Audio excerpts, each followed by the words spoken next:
he did you a favor because you're like, oh, well, then you're clearly, yeah, you're right. You're not going to be the guy. Like, you don't want a quitter. No, absolutely not. Like, it's too important to me. I was just curious, like, I guess in previous relationships too, like guys usually want to go for the toys quickly because they do make me come faster. But like, I want the person that I'm with to be able to make me, have an orgasm themselves and like not always have to use toys.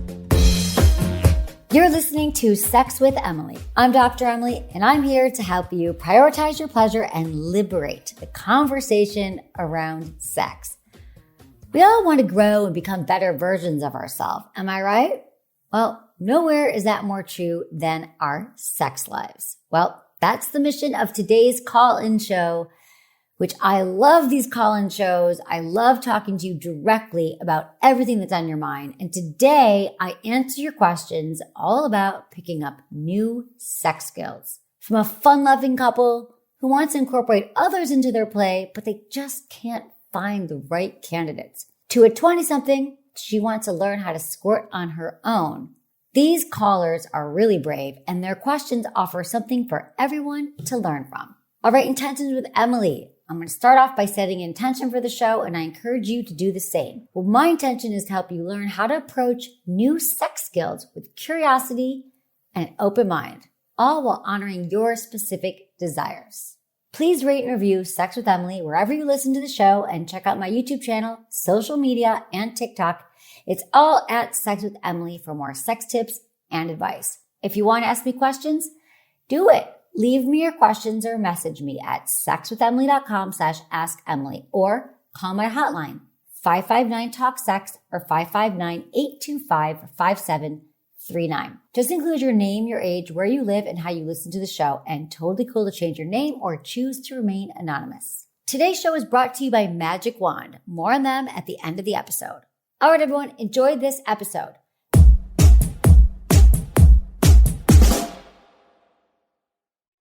By now, you've probably heard my Magic Wand story. It's a brand that's been part of my personal journey for more than 20 years. But no matter how many times I sing Magic Wand's praises, I'll never be able to fully capture the story of this incredible brand. Well, now journalist and author Kate Sloan just completed a limited audio series documenting the history and impact that Magic Wand has created over the last 56 years. It's called Making Magic. And the series chronicles Magic Wand's incredible brand story through interviews with nearly 40 experts, performers, business owners, educators, and fans. So I got a sneak preview of the series, and what I loved is that Kate weaves together snippets from all their interviews into this amazing story arc. She covers Magic Wand's journey from appliance store massager to its legendary influence on culture and sexual independence, and it's all just fascinating. The first episodes of Making Magic are available now at makingmagicseries.com or on all popular podcast platforms. Just search for Making Magic or visit makingmagicseries.com today.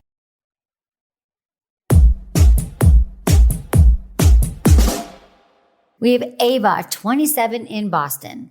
How can I help you? What's going on? So basically, to sum it up. So I've had, let's say, 10 partners in my life.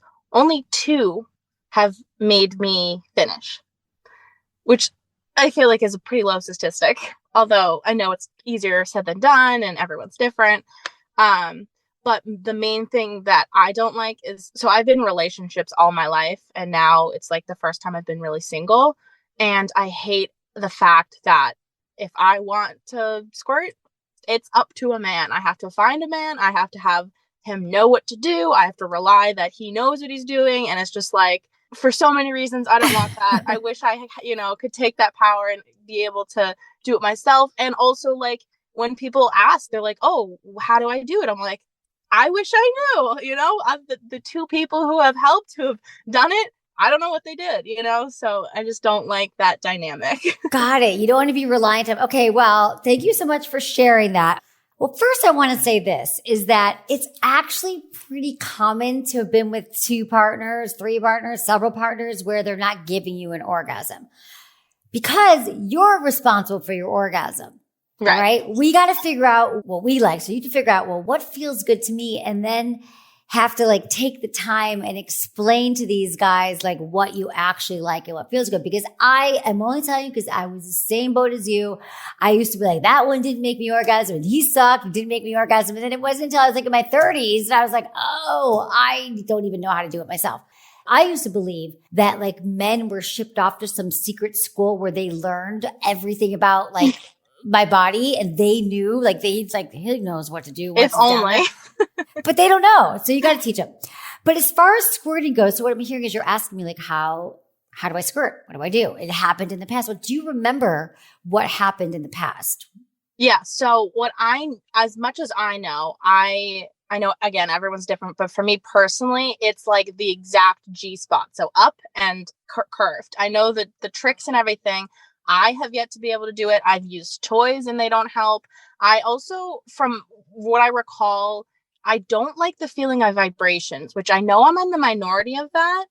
Maybe I just haven't had a good one or I haven't had a good experience, but I've tried a few times. They were years ago, but like, I just remember not liking that feeling.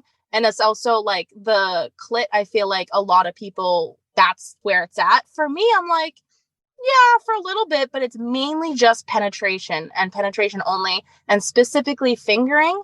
And what's interesting, I know my body so well that if I like squirt I love this. Yeah. So if I squirt from fingering, I will be able to squirt again from penetration, but it needs to happen from a finger. And it will happen like many times after that first time, but that's how. So what you're saying is vibrations don't feel as great. And this is also common too, that for some vulva owners, vibrations, like they're almost too sensitive. It's too much. But what you're saying is that most of your pleasure and your orgasm are coming from penetration, from either a finger or a penis inside of you. And you actually have an orgasm. And sometimes you've squirted with that orgasm. Okay, cool. Well, that's the thing. So that's the other thing that I didn't know. I didn't know if like squirting and orgasm were like hand in hand, or they square and circle. Like they're hand in hand. You can orgasm and not squirt. You can squirt and not orgasm. But there are cases where you orgasm and squirt at the same time, which is just wonderful. But they're not mutually exclusive. Yeah, so that's why it's even more confusing, because I definitely know I've squirted, but I honestly don't know if I've ever had an orgasm then. Oh, this is okay. I don't think so, but I know I've squirted. So I feel like I've gotten at least close, or maybe it's been some overlap where there's been a case I orgasmed and squirted, maybe, but I don't know. Okay, this is good. Okay, so you would probably know if you orgasmed, but you're saying you tried a vibrator and it was too sensitive? It was just like, it just wasn't doing it for me. Then again, I just maybe wasn't doing the right like one or like the right way. This was many years ago, so I don't really remember. Okay, well let's just forget the vibrator for a second. Have you ever masturbated? Have you tried on your own with your fingers and some lubricant and just like sat down and you're like, I'm settling in, I'm going to try to do this? Yeah, and I'm definitely still like in the very early beginning stage of it, just because since I've been in a relationship in my life, I don't know how to do it very much. I have zero experience with it. So I'm still figuring it out. I have a toy that doesn't vibrate and that helps, but it's still like, I can't get that, exact spot that I know will help me. The come hither motion. Right. It sounds like you have a dildo, because dildos don't vibrate. So how you do it is with the finger is it's about 2.5 inches inside, and it is, or 1.5 inches, 2, depending. We're all different. It is stimulating the G spot with a come hither motion, right? With either 1 or 2 fingers, like towards the belly button. And what really helps first is to be really aroused and to have a clitoral orgasm first, which where I would recommend is basic masturbation practice where you are setting aside time to just sort of breathe, like a little mindful masturbation practice where you're just kind of breathing and you take time, like you turn off your phone and you just sort of focus on the sensations on your body that you feel just with your hands and making sure that you're using lube. And you want to start like outside of, you don't go right for your clitoris, but externally, like the labia majora, the vulva, the external part, your inner thighs. And you just start to like use a light touch with your fingers. Oh, maybe this is a good time for our vulva puppet. Do you want to hand me the purple vulva puppet in the corner? I'm going to show you what I mean here. So there's your clitoris, right? Your clitoral hood. So when you get aroused, this goes back. But I'm talking like this kind of sensation where just like using fingers and you're teasing yourself, like outer labia, inside, and you're touching like really light. Like it might even be over the fabric of your underwear. And you always want to use lube, just saying. I love Playground Lube. They're a company that I'm just obsessed with, but water-based lube, and just start to use your fingers and then just to see, like, get curious. What am I feeling right now? Does that feel good? Does that feel bad? And then you want to start to like escalate the touching, and you can even help to tense and relax your pelvic floor. So you do like a Kegel or a few of those, because that's stimulating it, and you just kind of breathe and start to see if you can get sensations. And because how you're going to find the G-spot in squirt is when you're already or aroused. So it helps to already have a clitoral orgasm before you go inside and try to have another orgasm or squirt. So that's why I'm saying, like, let's just start you teasing on the outside, play with the clitoris. If you want to try another toy, maybe you could get like a vibrating toy that just is like, most of them these days have a bunch of settings that, like, maybe it's just like a really lower setting toy that you need to use. I love Jeju products. Like, one of my favorites was the Jeju Mimi that I was like my first toy ever, and it fits in the palm of your hand. And for me, that was one that I like really learned my body on. And then I would like tease yourself with that. Then once you have that orgasm or you're aroused, then you can go inside with a finger or a toy. I could give you some recommendations for some dildos that might hit your G-spot better. Yeah, that was the other thing I was wondering. If I didn't know if there was like specific shaped toys or like generalized toys that I should like aim towards for this specific purpose to squirt. Yes. So there are G-spot toys. I would recommend the Hera, Hera. It's by Jeju. It's like the rabbit stimulation. So you have the internal and the external stimulation. And it's like made of like body safe materials. They have like deep rumbly sensations. I totally recommend that one. And being patient, because it takes some time to figure out your own body. But then once you get inside, either with fingers or a toy, you just continue to, when you're aroused, apply pressure to the G-spot, like straightforward pressure. And then that's where the release happens and where many vulva owners squirt. Yeah, it's crazy because like the time that I've squirted a lot, it's violent. Like the amount of like how fast and how hard you have to go. I swear people are like scared to go that hard because it looks and feels like I'm being hurt. Like, I don't like how like aggressive it is. It doesn't have to be that aggressive. So I understand why, because they're hitting the spot and it's going really fast. And I totally understand what you're saying, but that's just because the experiences you've had with a partner. But the great news is with one of these toys, you won't have to go that hard and fast. Okay. It'll be much more like gradual. And here's another tip. Like, I don't know if this will work for you, because again, everyone has to remember this, that literally every single vulva owner is different. And so like, I know they've worked for many people, not just me. So I feel good about my recommendations. So Magic Wand's been around forever. They have this mini vibrator. It's called the Magic Wand Mini. But the Magic Wand is a very powerful vibrator. And now they've made it mini size. But either model that you get, the bigger one or the smaller one, there's a lot of women who have reported squirting. It's an external toy, but when you place it over your pubic mound externally, there's indirect stimulation to your G-spot. And a lot of women are squirting because of that toy as well, because the vibrations are so incredible, intense, and deep that it can stimulate you and hit your G-spot, and you can squirt that way. Very common. And then you got to call me back in a month and let me know about all your squirting and orgasms. I hope there's plenty to report. But be patient with it and just keep communicating. Awesome. I really appreciate it. Thank you so much. Of course. Bye, Eva. Have a great night. You too. Thanks a lot. I always remember that you are responsible for your own orgasm. You do your own work on that. And there are some products I mentioned. I mentioned the Jeju because I love them, but I just want to tell you that you can use code Emily30 right now for 30 off all their products. And yeah, remember, toys, fingers, hands, penis, however you get there is all good. Just keep trying. Keep getting to know your own body, because you're going to become the expert of your own orgasm and your own body. We have Alex and Autumn, and they're calling from Florida, a couple. I love when couples call together. Tell me what's going on. We are looking to open, I guess, our sex lives up with maybe partner play, threesomes. And more sums. And more sums, yeah. But the other, I guess, aspect that we also want and we're struggling with is we also want like friends, if that makes sense. We want more of a friendship first, then have fun in the bedroom. Benefits, yeah. Mm-hmm. So we've been on Field, haven't had much luck there. We were on SDC. We had some luck there, but then it kind of got rocky. We started a group chat. We thought things were going well and great. And then we set up a date to go have drinks.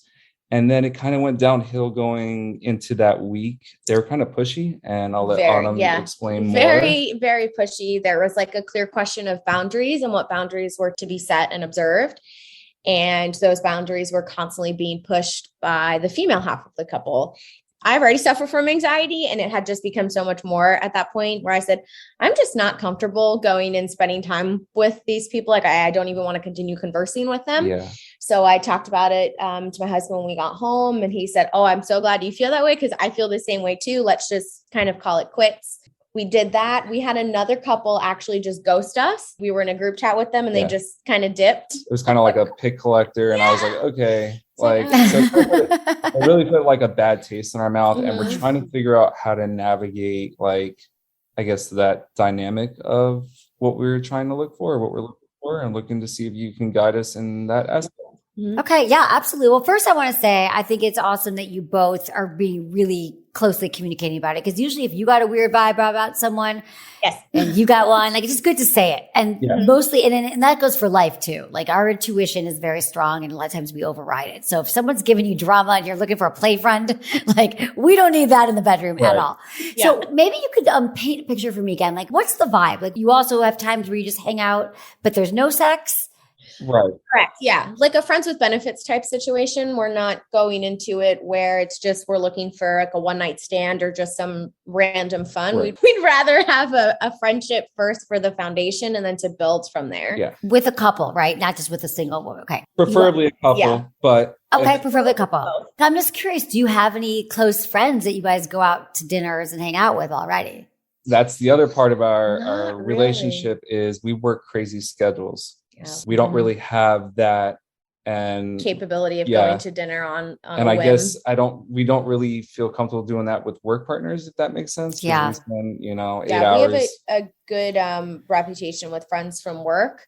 Yeah. But you don't want to bring this into work. That boundary, another boundary you don't want to cross. Right. Yeah. Yeah. That makes sense. We're not there yet in this world, but we can all talk about it at work. Okay. So what I'm hearing is that you're looking for the friends with benefits, but in your real life, you don't really even have time right now for friends, which I get it.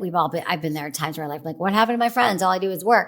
So the dynamic, this dream scenario of like a friend that you can hang out with, you might not really even have time to, because that takes, how you make good friends usually is you spend time together, right? Repeatedly, consistently, whether it's like you talk to them once a week or you see them once a month. And so that would have to be like a carve out time that you guys make time for. You're like committing, like we want this person to be in our life. Like what does that look like for you? Is it once a month? Is it, once a week? I mean, I know it's going to depend on the person, but it's really thinking about that, like, and then making space for it, like everything in life where we put our attention on. It's really what we're going to manifest, what's going to happen. It's so fun to do that. I know like manifesting or just knowing, but missing that word. So like, you're like, what do you mean manifest? I'm going to dream about the couple and they're going to drop down the chimney, but just getting clear. They might. Well, the clearer you get and like, this is what you want. This is what the person's vibe. Like this is what they look like or what we do with them. Like also another great place to meet couples. Like I would suggest Field because seems to be the one that everybody uses. There's another app I worked with a few years ago called #Open. They were a sponsor and I really liked the people who started it. They had really great intentions around it. So I think it's just like a numbers game. Like everyone who's like, I'm on the app, so I can't find anyone who's cool to even date. You guys have had a few bad experiences, but you're going to learn from all of them. And just saying like, where else can we expand this network? I think some couples also use Bumble and Tinder. But that's mostly, I think, for a third. I'm not sure if people do couples, but maybe they do. I actually don't like have a specific rec for that. But what I can say is like, what's the friends part you're going to do with this friend? Like, are you going to go to movies? Are you going to play tennis? Yeah. I think it's all aspects of that. Like we live fairly close to the theme parks because we're in Orlando. So we could always do like theme park days. We could do like movies. We could go shopping, grab coffee, grab ice cream. There's a lot to do. It's just the other aspect is because we live so close, we get a lot of transit on the app. Yeah. So like we'll match, but then they're like, oh, we're only here till, X amount, X date. And it's like, well, it's not really something that we're looking to do. So that's the other struggle that we're having as well. Okay. Well, what do you guys mean? Maybe some good goals for your relationships to like start things outside, like on the weekends. What do you guys do when you're not working? Do you guys like? We spend time with family. Yeah. Spend a lot of time with family. Takes up a lot of our time. So I live for my family, I live about an hour away, and they're always like, well, why don't you come over for dinner? And usually on the weekend I'm off and she's at work. So that's the other other struggle, is trying to get on the same schedule. Mm-hmm. Yeah.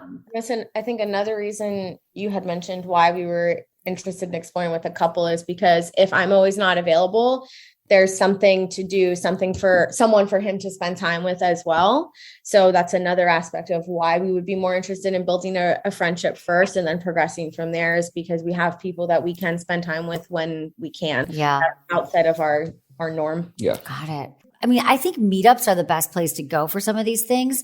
And just like thinking about like, how would you make friends if you were going to make friends? Because that's where like, you know, they always say like, we also meet some of the best partners for us when we're out doing things that we already like doing. There's also like what other might be a great thing, like find a play party or like a swinger party near you, because you don't necessarily have to swing. You can go to these parties or play parties, as they call them now. You don't necessarily have to take your clothes off or have sex with anybody, but you might have fun kind of exploring, and you might meet a cool couple that's in your area, because these parties are more exclusive.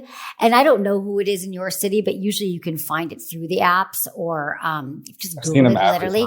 Yeah, cool. Google play parties in your town. Like, okay, we just found this. My producer just found Poly Dating Florida, Orlando, polyamory. I've heard of that. Mm-hmm. Orlando polyamory, right? So if they have groups or lunches or whatever, like go to one of those events and meet those people and see if you like anyone. And that's a great non-threatening place to do it. Like you're not walking in there and everyone's naked. They just want to meet other cool people too. So that's the other part too. We've been asked to go to an adult club or a lifestyle club, is what they call it. Lifestyle club. Yep. Yeah. That's been kind of intimidating, at least for me. And I don't know, maybe you, we haven't really gone down that path, but intimidating for us because we don't want to get that bad experience that we first had where they were pushy and wanting us to go into a room. And it's kind of like intimidating, I guess, would be the best way. No problem saying no. Yeah. Well, there you go. Okay. So I feel like you should try it again, because I've been to some fun lifestyle parties. I've been to some that I'm like, no, there's no one in here. I also, in those, I've not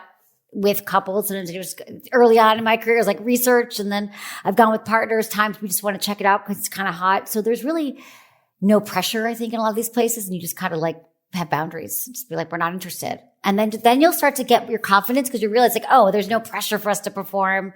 And I've found in most of these places that you go in and people are also pretty like, there's strict rules and people usually do follow boundaries, but that's just where I've been in California. So I'm not sure how it is there, but I would just kind of like how, the people you want to hang out, you'll get a good vibe from them. Okay.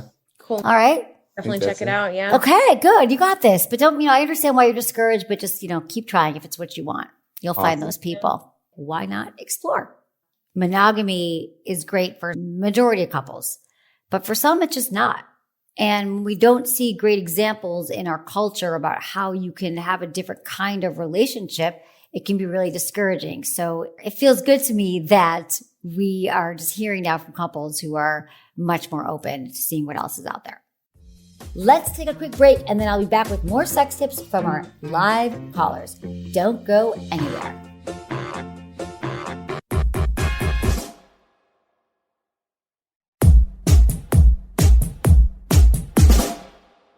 Our next call is Alan, and he's in his 60s. What's going on, Alan? Tell me everything. So, wife and I just, thanks to you, help with setting boundaries and that kind of stuff really worked. So we had our first threesome. Actually, we did it twice, same girl. First time was, okay. My wife and I set some pretty good boundaries with us. We just didn't do it very well with her.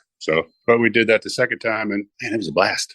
I think I've heard you say before, the reason you kind of do one is you fantasize about it afterwards. So that's kind of been the fun part also. Oh, good. I love it. Like you kind of replay it back, like your own little audio porn, right? Like, remember when this happened and that happened? Cool. Okay. That's awesome. Yeah.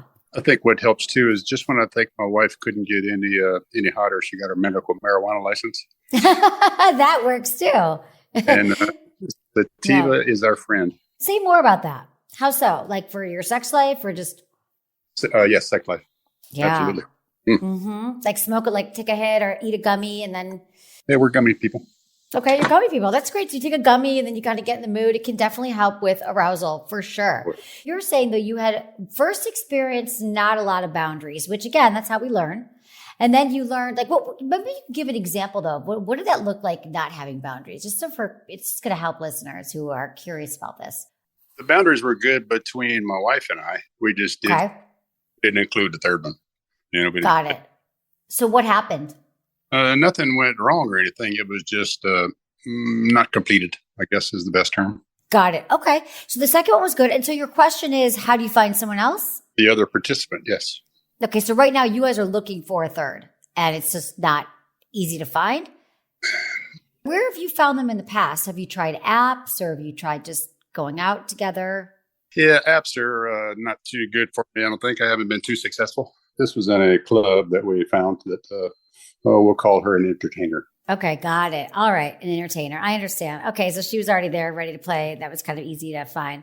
I know you're saying the apps have not been as successful. I know once you start to get the profile down and kind of get a hang of it, you might find somebody there. But also like finding like lifestyle parties or play parties in your area and just going. There's no like pressure to have sex with anybody there, but couples go to these parties and you'll find like-minded people.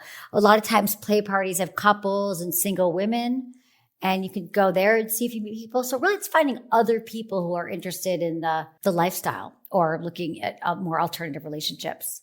We've talked about them. We hadn't tried them yet. So that's okay. I recommend them, because that's just how you just got to go to one, right? And you'll meet people. People say, oh, this is a good one. This one isn't a great one. Or come to our house. We're doing it. Like, I think you just got to get yourself out there in the community and talk about it, set boundaries with everybody before. And, sounds like you guys I'm sure you'll find some other people. Should be fun. Yeah. Okay. Well, let me know how it goes. Take care. Bye-bye. I get a lot of questions lately about how to find a third, find another couple. How do I play? And, I'm always going to suggest the apps. But if you think about it, how did you make your last friend? How did you make your last connection or get your last job? A lot of times it's out there networking or doing things that you already like doing, whether it's taking a class or saying yes to parties. Like if people invite you to an event or a party, maybe if it's things that you wouldn't normally say yes to, just go out and say yes to something that you wouldn't normally do. And that's where we're going to find people doing things in our life, being with people that we enjoy. And that's when we're likely to make connections, people we want to sleep with and people we just want to be friends with. So keep doing the things in your life that make you feel good, that bring you joy, and pretty good bet that you're going to find others who are sharing that passion, who you might also have an attraction to. We have Kelly, 27 in New York. Thank you so much for calling in. Thanks so much for having me on. I feel a little starstruck. Me and all my friends listen to you for years. Oh, I'm so glad to hear that. It's so nice to meet you. I'm glad the show's been helpful.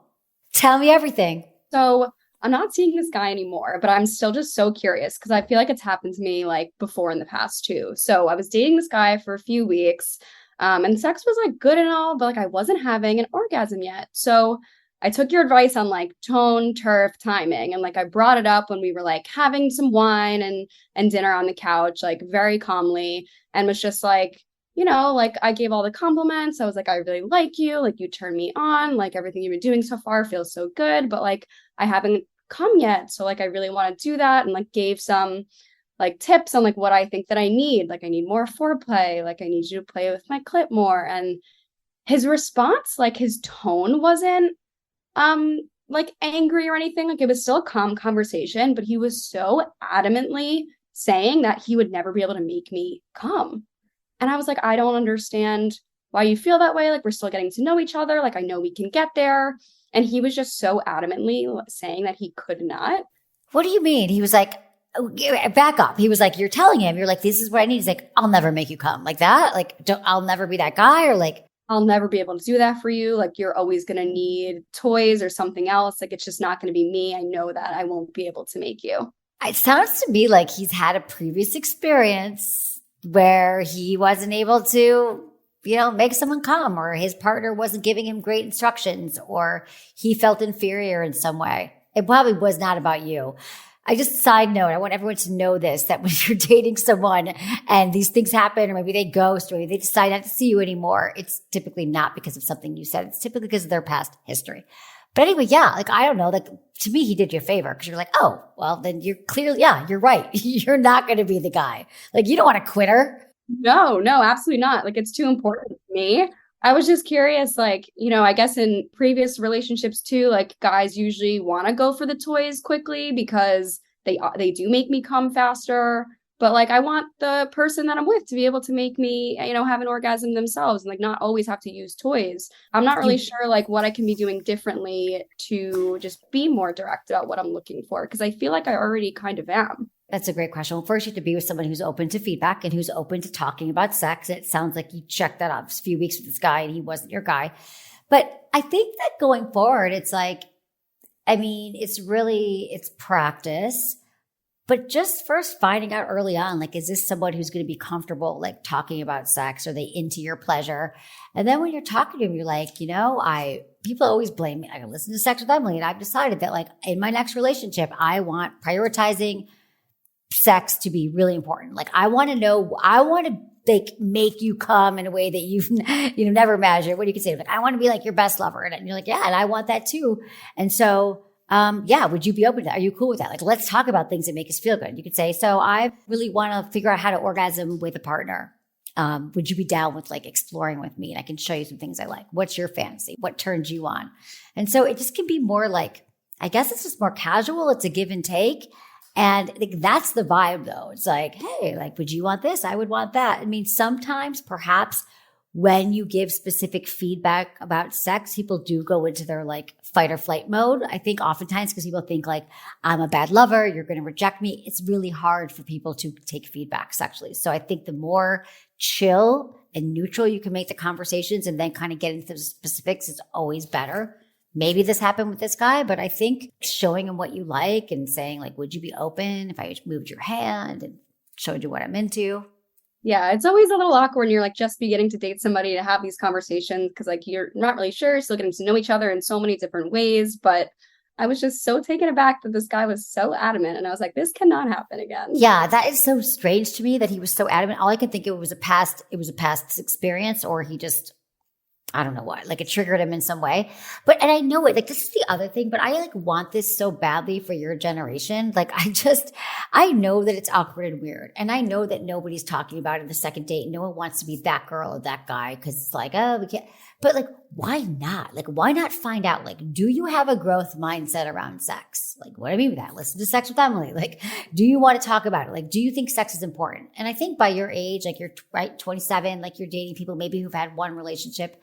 And I just hope that they know enough right now in 2023 that like talking about sex is how you're going to continue to have great sex and understand each other. Partner's not a mind reader. Everyone's different.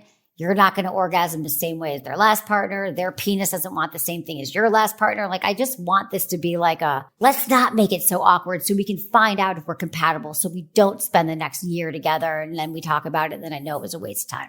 So I don't know the happy medium, but you seem super cool. And I feel like Kelly, you could probably be the one who does this and just start and be like, I know. And you can even admit it. I don't know, people assume like she's really into sex. It's like, no, I'm into like quality sex. I'm into efficiency. So that's the energy around it. But I think the sooner you do it, the quicker you're going to find out if someone's a good match. Yeah, definitely glad that conversation happened earlier on in the relationship than later. Yeah. It hurts at the time, but then you're like, oh, good, favor, on to the next. Like you did, I'm out. So how are you finding people now in New York? How's it going?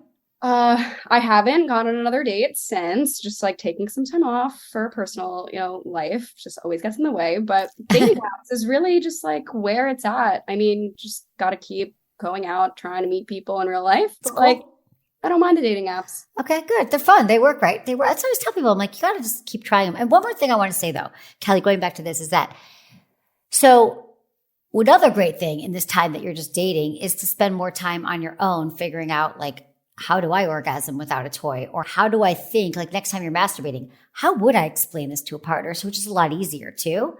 Like think, like pretend there's someone here with me. What am I doing and how would I explain it? So when the next lover comes your way, you'll kind of be practiced more. And you'll be like, let me show you this cool thing I learned. Like it's really fun. Like for me, like I'll show partners I'm with, like, look at this, like I'll show you like how my clitoris swells or my vulva does this when I touch it here, like look at arousal, like get them into it, right? Yeah, I feel like mutual masturbation is probably like a really good idea with a partner to show them exactly what you're looking for. Exactly. Huge fan. Do that early on. Then they'll learn, right? You don't have to use the words. They'll see what you do. You're watching what he does, and then it's all information. Great. This is so helpful. Well, I'm so glad. Yeah, keep me posted. So glad that you listen. Say hi to your friends. Thanks so much. Okay, have a great day. Thanks. Bye. Bye. Kelly. All right.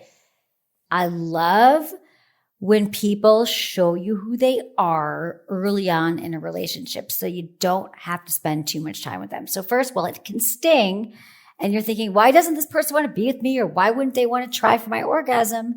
It hurts for like a little bit, but then you have to look at the big picture and go, okay, on to the next. And so what can we learn about, in this case, communicating about sex? And I think the more we actually think about what we want, how we're going to explain it, everyone right now, like think about it. If you are, it doesn't matter if you're in a relationship or you're looking for a partner, how can you have a healthy conversation about your sex life today? Or, if you're in a relationship, like what are you not saying right now? What are you hoping your partner's just going to figure out? Because that doesn't happen. And then if you're dating someone new, like what are you waiting for? Like I think if you're naked with someone, you've already been naked, which is really friggin' intimate. It's probably time to start talking about what you like doing when you're naked, right? You don't like sit in a restaurant and not talk about the food, right? You don't you're like, oh, how was that? Would we want to get Italian again? Would we want to get dessert, or dessert doesn't really sit well with us sometimes? You talk about everything, but sex, we're just like, let's wait until there's a problem, or let's wait till I'm miserable or resentful. No, do it now. Great time to do it is when you've already been intimate with someone. Or if you're brave, do it before.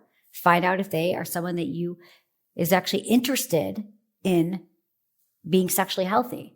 And being sexually healthy is all about communicating about sex and your desires. So let me tell you about Magic Wand. It is the original wand-style massager, and Time Magazine named it one of the most influential gadgets of the century. Okay? If you don't know about the Magic Wand, you got to check it out. There are a few products. There's the original. That's the one you might have heard of when it plugs into the wall. But then they made the rechargeable, which is cordless. And I believe it's just as powerful. It has the silicone head, multifunction, variable speeds. They also have the Magic Wand Plus, which has the plug-in power. But let me tell you about the Magic Wand Mini. I'm obsessed with the Mini because the Mini has all the power of the other Magic Wands, but it's minier. It's great for couples play, no matter what your body part. And it is a massager, so you can be giving your partner a massage and use it all over their body. And it also feels great on all those fun nerve endings. Check out the Magic Wand. Go to sexfamily.com/magic wand. I have an article about all the ways to use the Magic Wand, which you're going to love to get you inspired. That's it for today's episode. See you on Tuesday. Thanks for listening to Sex with Emily. Be sure to like, subscribe, and give us a review wherever you listen to the podcast, and share this with a friend or partner. You can find me on YouTube, Instagram, Facebook, and Twitter at Sex with Emily. Oh, I've been told I give really good email. So sign up at sexwithemily.com. And while you're there, check out my free guides and articles for more ways to prioritize your pleasure. If you'd like to ask me about your sex life, dating, or relationships, call my hotline, 559-TALK-SEX. That's 559-825-5739. Or go to sexwithemily.com/askemily. Special thanks to Acast for powering the Sex with Emily podcast. Was it good for you? Email me, feedback@sexwithemily.com.